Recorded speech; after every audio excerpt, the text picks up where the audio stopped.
Everybody is talking about AI agents right now. Agents that answer your phone, agents that follow leads, agents that schedule appointments, agents that handle customer service, agents that supposedly run half of your business while you sleep, right? And if you're a business owner, it can kind of start to feel like you're already behind. But here's what I think a lot of people are getting wrong. Most businesses, you don't need an army of AI agents. In fact, you might not even need an AI agent at all. You might need an AI assistant. You might need a simple automation, or you might actually need an agent.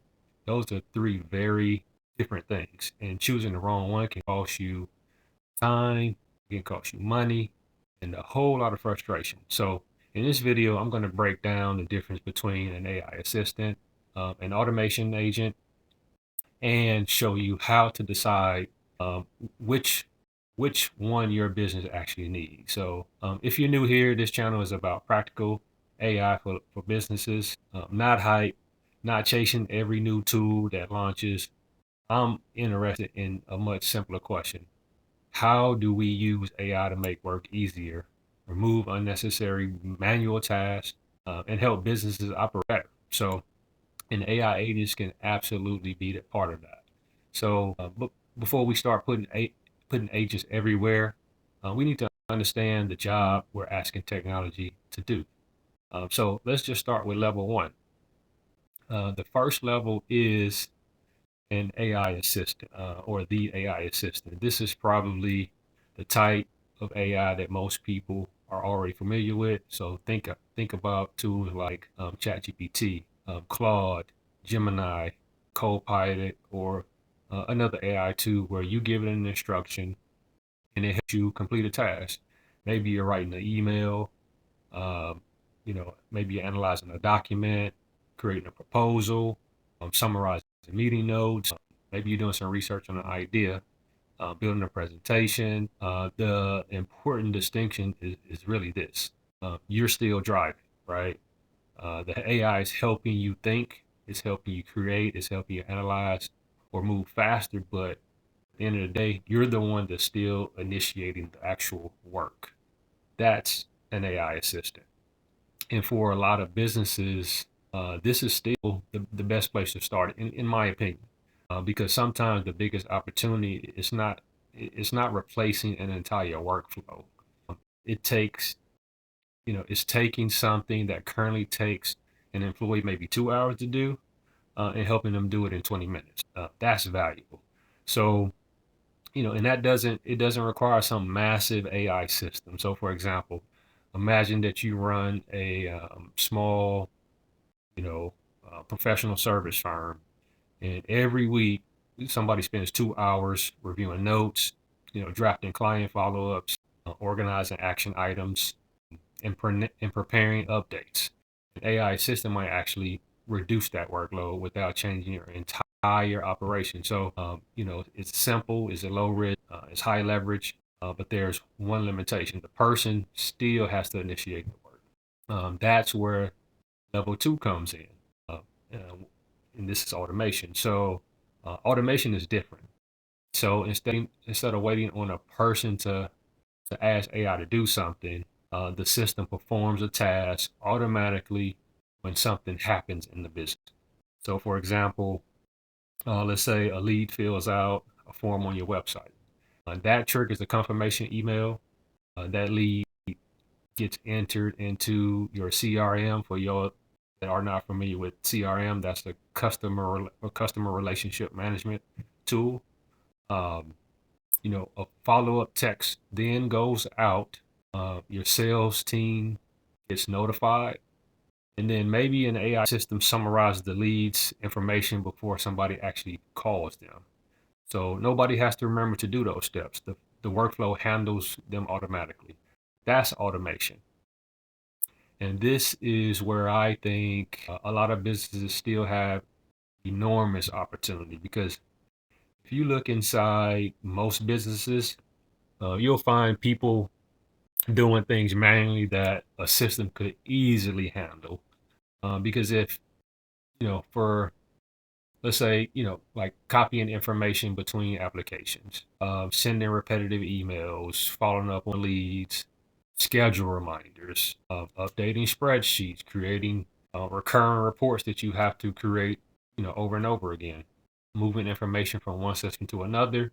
Those tasks might only take 5 or 10 minutes, but if you multiply that across, five employees times 50 customers, over an entire year, now you're talking about hundreds of hours.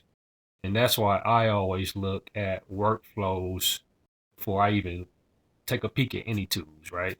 So the question isn't, what AI tools should we buy or should we use? The question is, where are people repetitively doing work that a system actually handle for them? That's a much better place to start, in my opinion. Now let's move to the part everybody is talking about, and that's AI agents. Unless you've been under a rock somewhere, everybody's talking about AI agents, and this is what I call level three. So, an AI agent goes one step beyond the traditional automation. A normal automation usually follows predefined rules. If this happens, do this. If that happens, do that, right? So, an agent can be given an outcome, and then it can actually make decisions about how to accomplish it. So it actually gets work done for you on your behalf. So let's say the goal is to follow up with new leads and get qualified prospects onto your calendar. A traditional automation might send the exact same sequence of messages to every lead, but an AI agent could potentially look at the lead's information. It can understand that information. It can understand what they're asking about. It can decide how to respond. It can answer questions. It can determine whether they're qualified and move the conversation towards scheduling. That's a very different level of capability. Another example might be in customer support. So, instead of simply sending a customer a list of FAQs, an agent could understand the customer's issue, retrieve the relevant information, and then it can ask follow-up questions. It could solve certain problems and escalate the situation to a human when it's necessary. So now we're moving from do this task to achieve this outcome.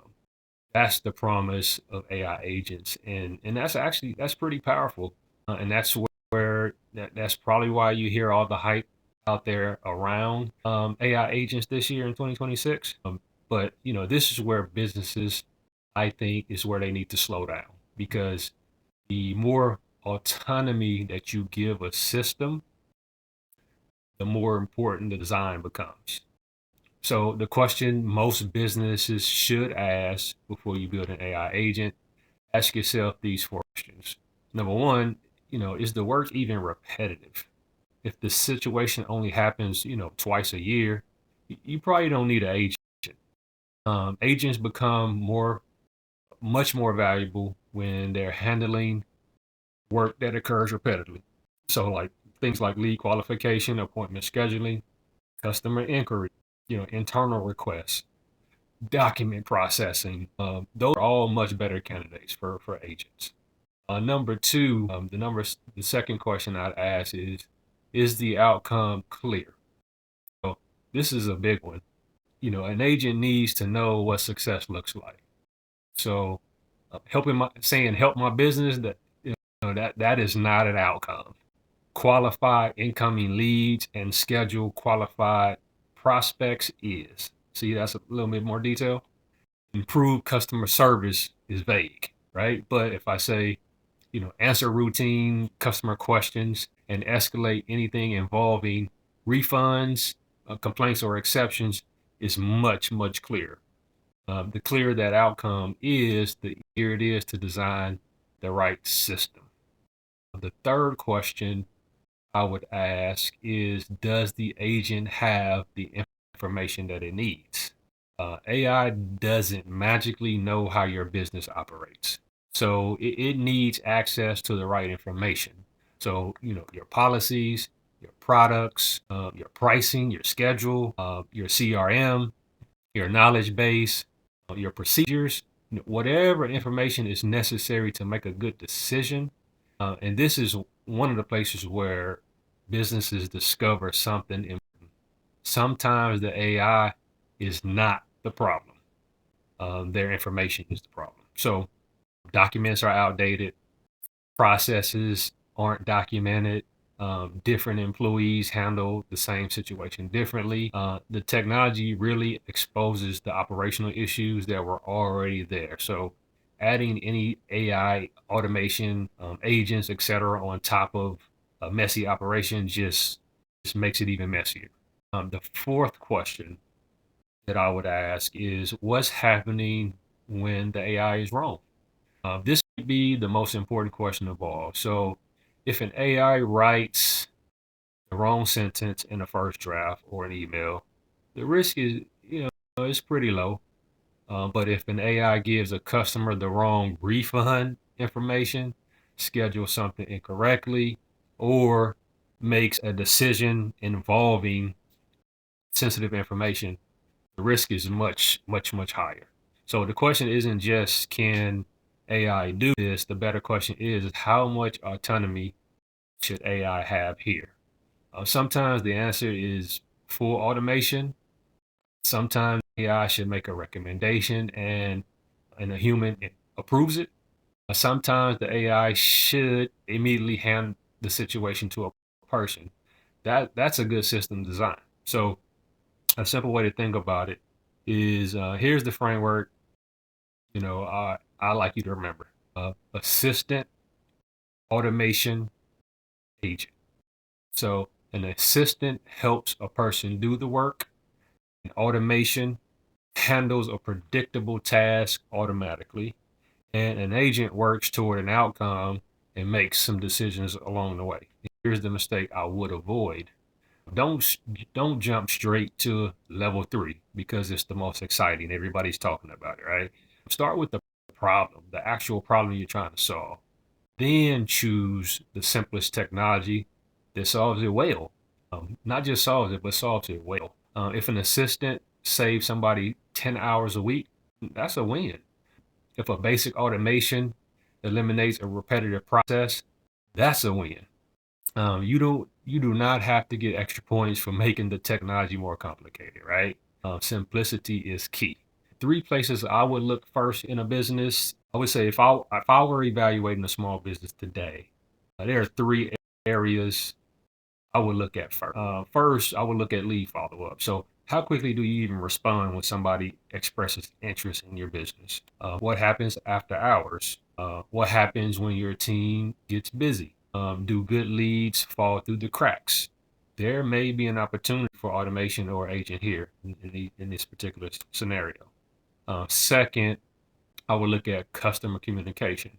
How many questions does your team answer over and over again? So, are people asking, are they having to ask questions about business hours, appointments, pricing questions, order status, just basic service questions? Those are repetitive conversations that are worth examining.